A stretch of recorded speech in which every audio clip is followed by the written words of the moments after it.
Good afternoon, everybody. I'm Dan Hussey with Zaner Ag Hedge, bringing you a strategy of the day update here for May 15th, 2024. Remember, trading futures involves risk and is not suitable for all investors, and everything I talk about today is just my own opinion, not a direct trade recommendation.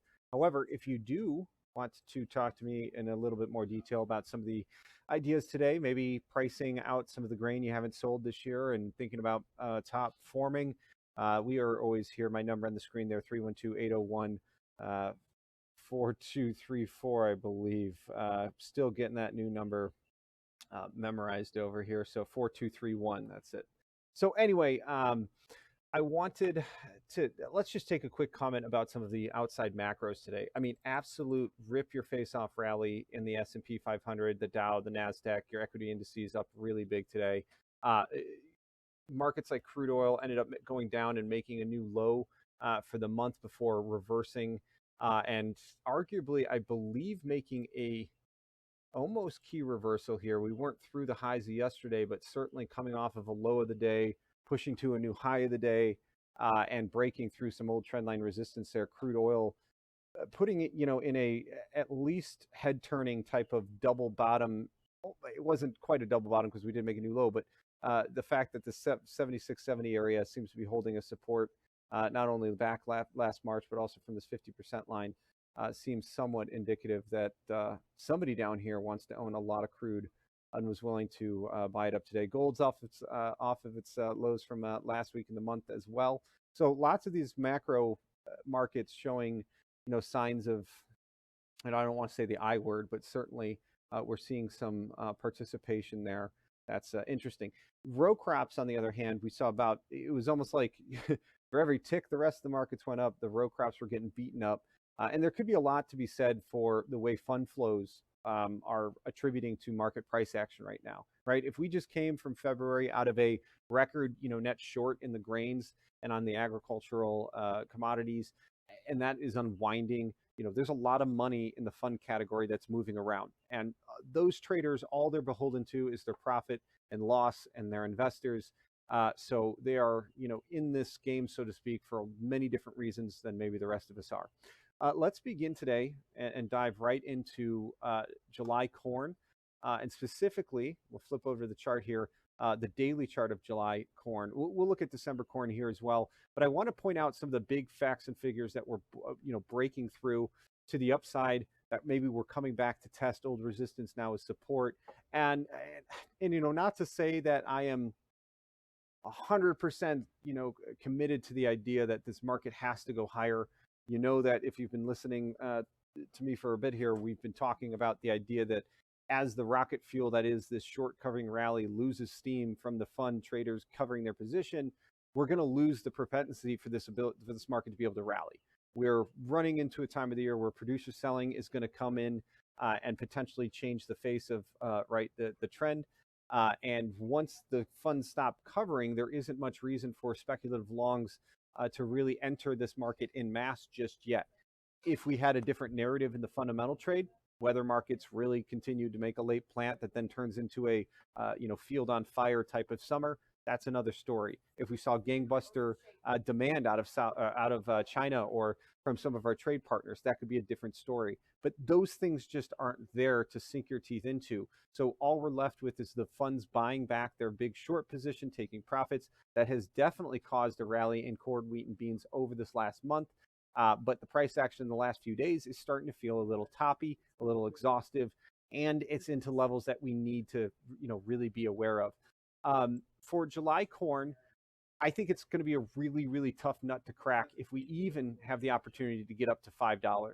That's the old summertime lows from last year. It's the level we were floating and hovering into October and into the end of the year. And then we eventually broke down and have really for the whole period of 2024 so far been in a downtrend that began from selling pressure around the $5 mark. We have now been able to retake the 18-day moving average. We've held, pulled back, held it as support to begin the month of May. We came back and arguably tested it as support here a week ago. And it's looking a lot like after today's price action into the end of this week, we might be testing that level once again, which also kind of aligns with that 100-day moving average there at 456. and 3/4.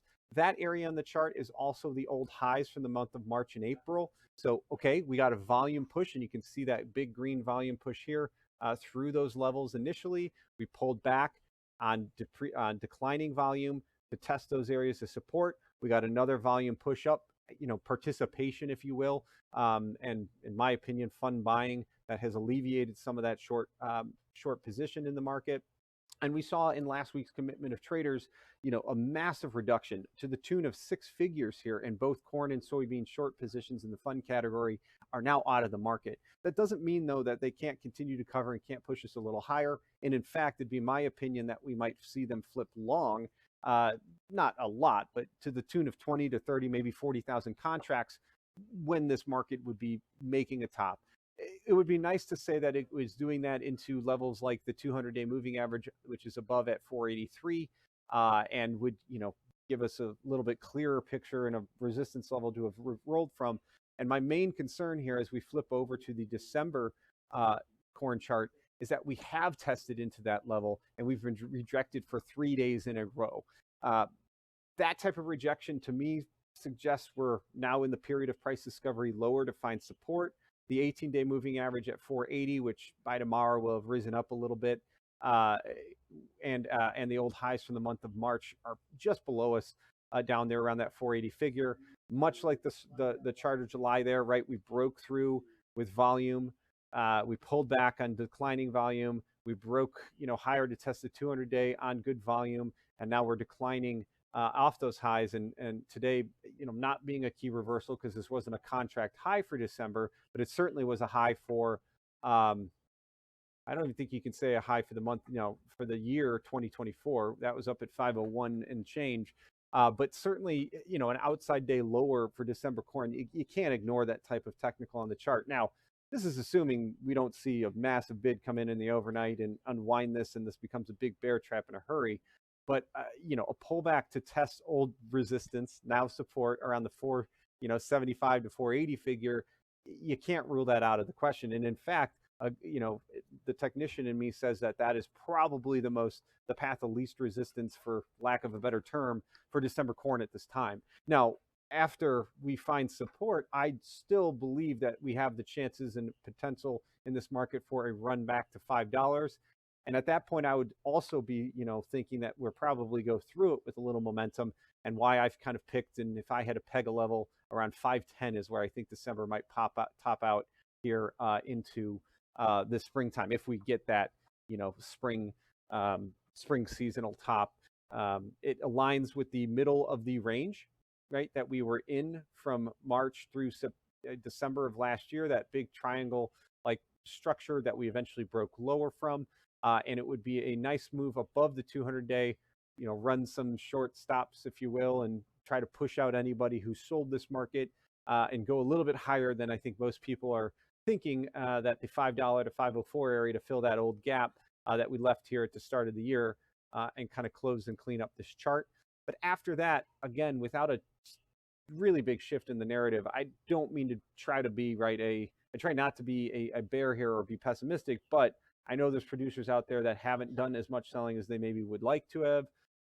I know from speaking with, people on my own, that this entire decline was very much, waded through, the storm we all waded through. So it really, really, really, really, really cannot stress enough the need to potentially do some selling, and as everybody's saying, sleep at night here, if you want. A day like today is a good reason to maybe do some of that if you haven't already. But if you're going to be a little bit more technical about it, or want some more signals on the chart, there is, there are some levels here like the 18-day moving average to continue to watch to see if we hold above them. But be prepared, to watch the market through another 10 cents of potential volatility and price action before then. Okay, let's bring up the short-term time frame for corn, because I do want to get to beans, and can't believe it, we're already 10 minutes into this. 3 waves down off the highs here on this 4-hour chart for July corn. The next in the series here, 50% retracement, kind of traded at 450 We were talking about this level after we watched a 50%, right, from the lows of February to the highs there around 460 before, came down, kind of tested twice around 440. Market ran up to the 470 figure and, the negative 23% line.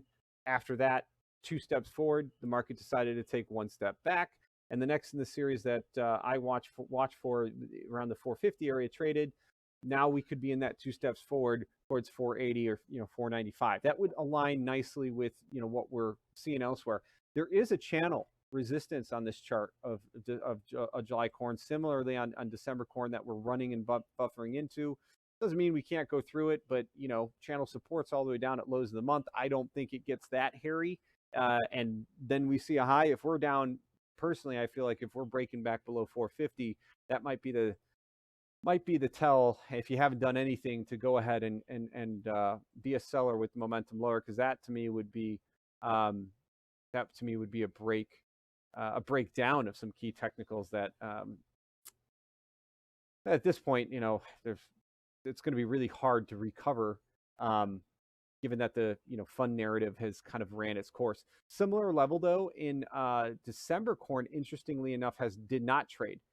So that same entry low to new high there, after we went to the 50% or to that next in series target, if you will, measured move target, from 446 up to highs. You can see the 50% area having traded around 460 initially, took 2 big steps forward, it traded to 489, and after hitting that 489 target area, the swing from 460 lows up to the 491 highs, we never traded into that 50% retracement, which is kind of a reason why here in December corn, which arguably is holding up a little bit better than July at this point, a pullback towards 480 would be a full 50% retracement yet again, be down into that old highs.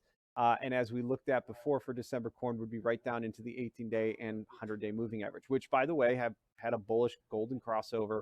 And now I'm, looking for, if you avert your eyes to the small chart on your right, this green line that is there at 472, that's the 55-day rising up to meet the 100-day as well. So we could get some bullish crossovers, which are good for the trend, but they can also be indications of a period where the market has run its course to the upside and now needs a pullback, which I feel like we're in that now needs a pullback phase. Just ahead of $5 means that we're probably pulling back to gain some momentum or energy that if we head higher with, we could bust through 5, and that would be anything above 5 at this point. I am going to be very, very vocal with clients and farm producers alike, that you probably should be thinking about those sales, being a little heavier handed with them. And obviously, give me a call, 312-801-4231. Shoot me an email, dhussey@zaner.com, to talk a little bit more about how we can turn some of these strategies into real marketing plans for you. All right, so the daily chart for beans is looking a lot worse in terms of just the structure higher. I mean, this to me, if you're a student of Elliott wave in both corn and beans, looks like 3 waves up in a correction. This even looks like equal legs, where this first move off the lows was retraced, and then we had a C leg or a third leg up. I'm not willing to throw in the towel per se like I am on corn just yet. In fact, the price action on beans today didn't scare me as much as the price action on wheat and corn did, just because of those outside days lower. Those don't really sit well for the July contract of the beans. We did have an outside day, lower for Novi beans, but we're in a little bit more of a range for this last, couple weeks or week of price action here. Anyway, we are effectively trying to break above and stay above the 100-day moving average on this chart. The 18-day has risen up and is now going to be supportive below here, into that $12 figure, which is also where that 55-day is. Way above at $12.85. It seems like a lifetime away is that 200-day, with an open gap still on the July chart around 1310, 1315. And that's kind of where, 1350 is about the area I would peg to the upside that this market could get legs and really, really squeeze to if it wanted to. I mean, we have all seen beans move $1 in a week. It could do it again. I'm not here saying to bet on that, but I would caution those that, hey, anything above 13, for the same reason anything above 5 would be an absolute gift at this point on the soybeans. That gap is still open on July beans. Could it close? I'd still like to think it can, but I am not optimistic that it can based on the commitment of traders. And if the fund category short position is the fuel for the fire going higher, we got to find a reason for the funds to flip long for us to get to 1315 based off of just like simple math alone, right? If they're going to buy up 50,000 contracts from here, that's going to get them maybe through the highs again, we could say, maybe to the 200-day moving average. They did 100,000 in this last move up. So what, half that, half that range could take you back to 1270 here. That doesn't mean that the last week they haven't built into a little bit of a short. And I'm anticipating into this Friday as if we really haven't made any, move higher based off where we were in yesterday's price action, a little off the highs, right? I don't think it's far-fetched to say that that position may still be kind of lingering and unchanged from last week. But even flipping the long 50,000, which would be 100,000 buying or 100,000 contracts bought up by funds, I'm not so confident that that's going to get us legs above 13 very far. Just on that alone, I'm not talking about it raining from now until till June 5th, where everybody's now screaming late plant, and then all of a sudden coming out of the out of the freezer and into the fryer, so to speak, with then heat issues into June and July. That's not the situation I think we're talking about or can honestly say is realistic at this point. But weather's weather. That can change, right? Every 7-day forecast changes dramatically. But just from the fund category buying alone, the amount that they covered out of this market in this last rally, not enough to prove to me we've got the gas to really get going for a move back to 14 and what have you yet. I know it sounds pessimistic. I'm not a bear in the short term, but I'm definitely thinking about how this market is, reacting to everything that's that it has to, right? So same idea, the volume push we had higher, we're now declining, coming back down on declining volume. And yes, open interest for July is starting to shrink because we are getting closer to the window where the roll, will begin to happen. But the 100-day moving average is the price that we have established ourselves above, and I'm still confident that this market could have another leg higher. We shall see. Novi beans. Similarly, the 18 days crossing over the 100-day. We're really staying and flagging here above prior lows for the week, which is kind of good to see. So long as we stick around up here, these moving averages will come up to meet us and hopefully hold above 12. And if that's the case, I think Novi beans here, I think has a much stronger opportunity to fill their gap at 1246 to overtake that 200-day somewhat. And the level I'm looking at Novi beans to really cap us will be, could be around this trend line around 1275. That's a much more realistic, in my humble opinion, move for the market in this environment. But this has been 3 waves up into a failure at what is widely seen as big resistance levels. And we have a tendency to kind of not quite make it to the one levels we're all watching, which everybody and their brother is talking about 1240 gaps and 510 gaps in the Novi and December corn respectively, beans and corn respectively. So, we're falling short of that now. I am hopeful that this is a bear trap in the very short term that leads to one more big push higher that is the last hurrah of the shorts covering out of the fund position. They may even flip long because, hey, now you're above the 200-day moving average, which is a technical daily kind of trend flipping indicator as well. And that to me would then give us that capitulation or the irrational exuberance that a high in a market might find. And hey, at that time, if you're hearing guys talk about $16 beans and $7 or $8 corn, I think we all know and seen that movie and know how it ends. Excuse me. In the short term here for the 4-hour chart, not much to kind of sink into that's changed in the last week for July beans. If you're really kind of being honest, we're just flagging sideways. But today was a move higher high and higher lows. So at the bare minimum, even though beans closed down on the day, at a bare minimum, it was higher highs and higher lows against the lows of the week, which were formed yesterday, and still above, that kind of ran the stops here, the old swings. But are fighting to still stay above this 1190 kind of old resistance area that we had broken below at the end of April, and then hurried right back above here to start the month of May. It's kind of an arbitrary level at this point, but we do have the full 50% retracement from 1140 to that new high at $12. Big psychological level there, right? Could make a case for a little bit of a channel higher. I hate this shallow channel because it means you could move all the way down to 1160 before move higher too. But at this point in time, the old high from April seems to be the level we're trying to kind of break above. And that seems to be somewhat of a standard here for corn and beans.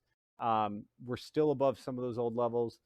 Pullbacks don't feel great, but yeah, if we hold support here in the next day or so and around the levels we're chatting about, these markets are volatile right now, right? I mean, we were at 1150 just a few weeks ago in beans, and now, and we traded at 1256. I mean, levels that a dollar swing there that happened rather quickly.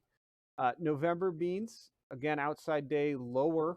Don't like seeing that, but it was a higher high, and we're still holding arguably above the lows of the week. So, okay, little bull flag maybe, and all happening again above the April high.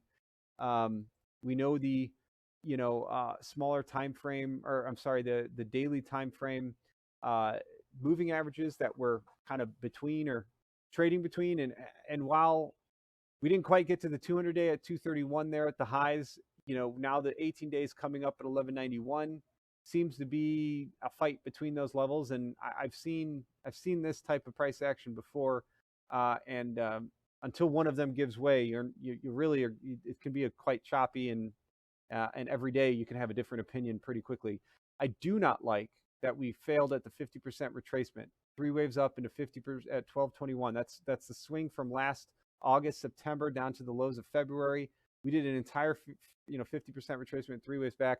I really hope we go and tag that 618 line and fill the gap at 1244. But man, I mean, the pure technical trader in me says, oh, well, it's a sell here at 1221 for downside targets, at 1077.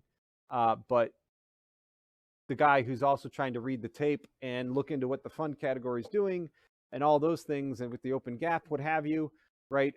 There's still, I think, a chance of another run higher. That would certainly take out anyone that was selling the 50% area, right? It would squeeze them a little bit before inevitably, rolling over and losing gas before we can get anywhere near 1280 or 1300, unfortunately.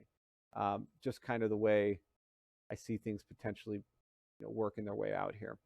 All right, and last but not least, I do want to give at least an honorable mention here to the wheat market, because wow, what a run up it's had. Failure at $7. That's like the failure at the 200-day that the December corn has seen, but blasting through, and you could see a few times here, right? We push on volume back above our moving averages here. The 100-day, the 18-day, the 55-day, we push all the way to 200-day, and then on declining volume, we pull back to test that 100-day, and then we get that volume push up through the 200-day. Then on declining volume, you pull back to test the 200-day moving average as support, all along dragging the 18-day. And I do have a 7-day moving average up there, which it's just kind of gives me a barometer for which way the weekly trend is heading. But truthfully, I really only pay attention to the 1800, 200-day, and 55-day in terms of where they are relative to each other, and for good reason.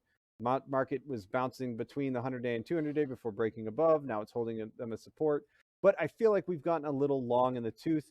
Test of 7 kind of fails, and now we're pulling back a diminishing volume. Again, Chicago wheat with an outside day reversal lower and big moving averages below us, down to 622 to 629, 18-day and 200-day respectively. The technical signal here is that we should probably be in a period of price discovery lower and pulling back to test 629, 630. These will rise up a little bit.